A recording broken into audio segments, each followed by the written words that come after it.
Bueno, vamos con la primera pregunta. ¿Crees que en el futuro va a existir el género tal cual lo conocemos hoy en día? No, de hecho creo que el binarismo de género no va a existir. Sí, yo creo que el género va a seguir existiendo por el hecho de que, por un lado, es algo que tenemos súper normalizado en nuestra sociedad y por otro lado, porque también hay un montón de personas que se sienten más cómodas utilizando cierta etiqueta o determinado pronombre en específico. ¿Cómo pensás que puede llegar a ser la sociedad sin este concepto de binarismo estructurante que venías planteando? Me parece que va a ser mucho más libre y mucho más pura en cierto punto, porque va a permitir muchísimas más libertades y que la gente, sí, las personas hagan y realicen cosas que quizás actualmente sienten que tienen que dar explicaciones por hacerlas o que es mucho más complicado poder hacerlas en público que lo que realmente debería ser. Y yo creo que no estaría muy tranquilo todo porque siempre va a haber gente que se oponga y que no le parezca y no me lo podría imaginar mucho la organización, la verdad. En algunas universidades ya se está incorporando, tanto en docentes como alumnos, el uso del lenguaje inclusivo.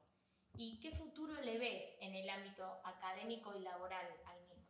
Y la realidad es que la lengua está viva, siempre cambia, ha cambiado siempre, por eso nosotros no hablamos ahora el mismo español que hablábamos hace 200 años. El lenguaje cambia para suplir las necesidades de los hablantes. Ahora los hablantes tienen la necesidad de dar cuenta de una cuestión de género que antes no estaba.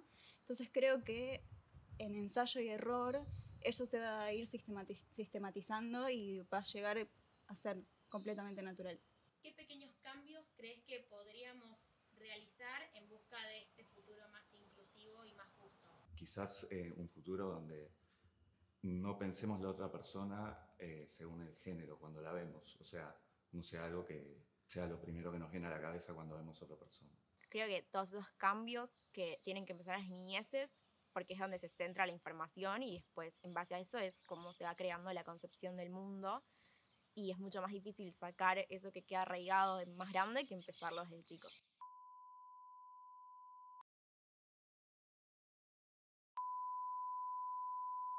Bueno, vamos con la primera pregunta. ¿Crees que en el futuro va a existir el género tal cual lo conocemos hoy en día?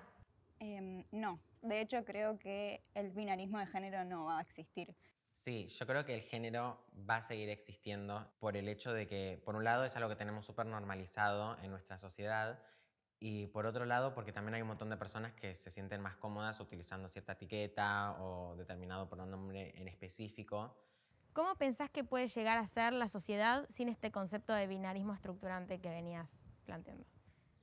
Me parece que va a ser mucho más libre y mucho más pura en cierto punto, porque va a permitir muchísimas más libertades y que la gente, sí, las personas hagan y realicen cosas que quizás actualmente sienten que tienen que dar explicaciones por hacerlas o que es mucho más complicado poder hacerlas en público que lo que realmente debería ser.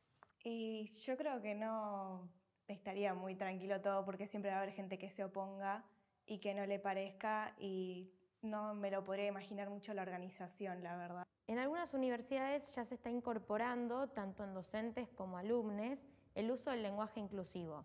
¿Y qué futuro le ves en el ámbito académico y laboral al mismo? Y la realidad es que la lengua está viva, siempre cambia, ha cambiado siempre, por eso nosotros no hablamos ahora el mismo español que hablábamos hace 200 años. El lenguaje cambia para suplir las necesidades de los hablantes. Ahora los hablantes tienen la necesidad de dar cuenta de una cuestión de género que antes no estaba. Entonces creo que en ensayo y error ello se va a ir sistematizando y va a llegar a ser completamente natural.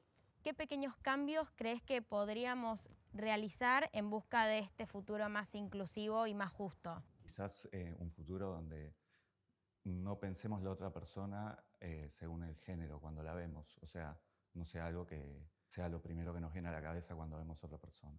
Creo que todos esos cambios que tienen que empezar en las niñeces, porque es donde se centra la información y después en base a eso es cómo se va creando la concepción del mundo y es mucho más difícil sacar eso que queda arraigado de más grande que empezarlo desde chicos.